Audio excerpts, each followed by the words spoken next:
and back to it. All right, going on to the next. Now, full disclosure, I am not totally aware of every celebrity in history of Nicaragua. That's one of the reasons I came through here today, is that I wanted to start embracing the history and the culture. If you're going to learn the people, you need to learn where the people came from and what they went through. And these are the heroes of their past.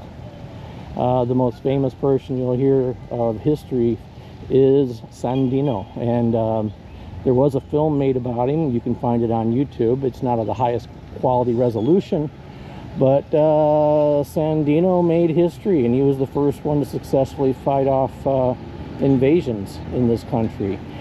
And much of his tactics and philosophy have been embraced for 100 years. So Augusto C. Sandino, he is pretty much the founder of the liberation. Moving right along, you'll see a lot of these three-wheelers as a mobile cart. Now, I'm taking in-drive drivers, and I trust the driving because they live here. The driving is sporadic. You can see the lake in the background. I'm not comfortable on the three-wheel, and I won't be riding a motorcycle here, as I didn't trust Florida on motorcycles. I sure as heck am not trusting Nicaragua on motorcycles. More signage here. We're bringing ourselves over.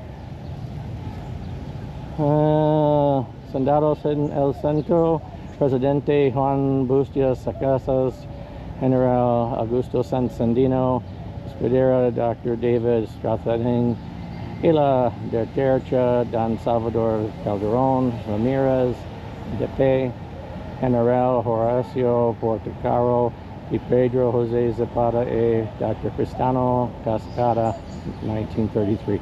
Pardon my Spanish, I am still learning, but if I don't repeat it, I'm never going to learn it. So we're going to go ahead and head into this little dome over here. If you notice around the top, it's got a lot of influence, like a Roman style with the fighting above, and obviously a lot of Greek and such structure. Again, I am not an architectural major, but definitely a heavy European influence. That is an enormous lake, and I'll be heading over there later. Gonna enjoy the shade while we can. I knew better. The peak time for the sun and the UV rays is from 10 to 2. Well, I got out here at 10, so hence the hat, hence utilizing the shade where I can, and having 2 liters of water on my back. Or this morning buying tres botellas de agua so I could fill up the Camelback.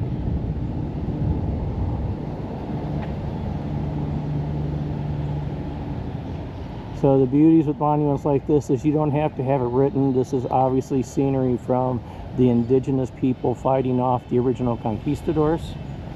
One of the main tribes that you'll see celebrated here are the Cacique. Where I plan to move in Matagalpa, that tribe actually moved north. So where I'm going to be moving long term is kind of like the crossroads.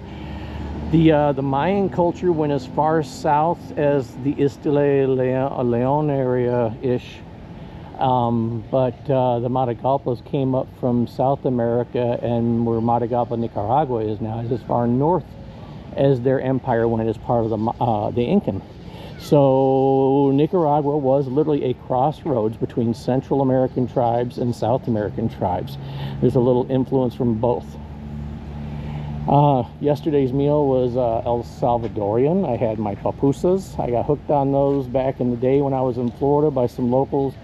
The wife was from El Salvador, the husband from the Dominican, and they did a great blend of the two cultures for food. Here we see more of the conquistadors. Now we have the monks coming in, bringing Christianity to the tribes.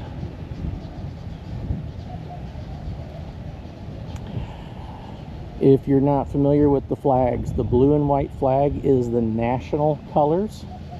The red and black flag is the FSLN, which recently had a status change from a political organization to part of the national identity.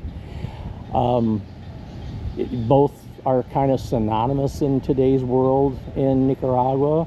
They're both honored by the people equally. Beautiful waterfalls. Now we see a greater advance through history. We've got the I see William Walker up there. So if you're not familiar, William Walker was a U.S. Texas Ranger that was imposed upon this country as their president. That's history, not opinion. And moving right along, I'm gonna have to see this at night with these lit up. Have not been here before. Like I said, my prior visits were Istile, Matagalpa, Tabaco, Hinodeca, and had not spent any time in the capital. My first visit here, I was warned this was where I did not want to be. My last visit here, my guide told me it's where a lot of things just happen. And between now being my third trip, you can dramatically see the infrastructure and the quality of life improving for people dramatically. It's still a very poor nation, but things have improved so much for the people. There's so much hope and expectation that things will only get better overall because the country focuses on its people, not on its profits. Lots of green foliage. If there's a plant fan out there that can name some of these, that's great. I know there's a lot of gardens and private parks in every town. Often they'll have the little signs like I'm used to seeing in the U.S. identifying the plants. I don't see those right now, not a problem, but that looks familiar. That looks definitely like something I have in Florida.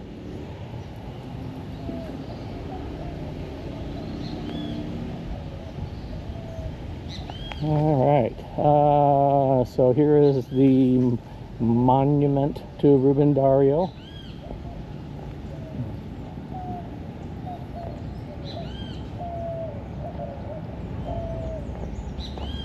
So in household goods, I've got about 6 books related to Nicaraguan culture. One book of Dario's poetry. I've got a book, biography on him. After going to the Carlos Fonseca Museum in Matagalpa 2 years ago, I bought that book. I've got a couple on the modern history going from the 20th century forward on Nicaragua. And your Jesus Cristo, Parque Tardas que Esperadas.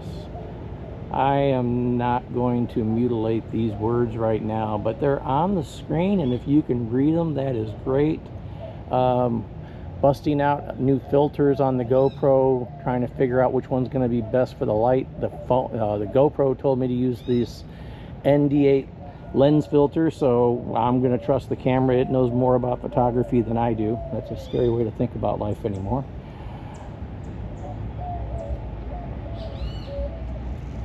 I hear a variety of birds.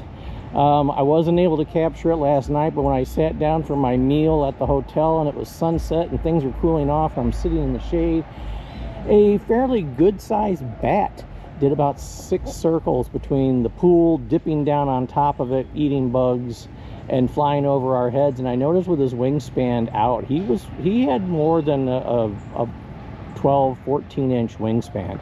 So I'm used to seeing like smaller fruit bats in Florida. I'm not used to seeing fuller size, but the beauty is that they are welcome in homes. They eat bugs, they keep the mosquito population down, and they don't take up a lot of space, they don't make a lot of noise, and they're good for the environment. So I was happy to see a mosquito eater over our swimming pool.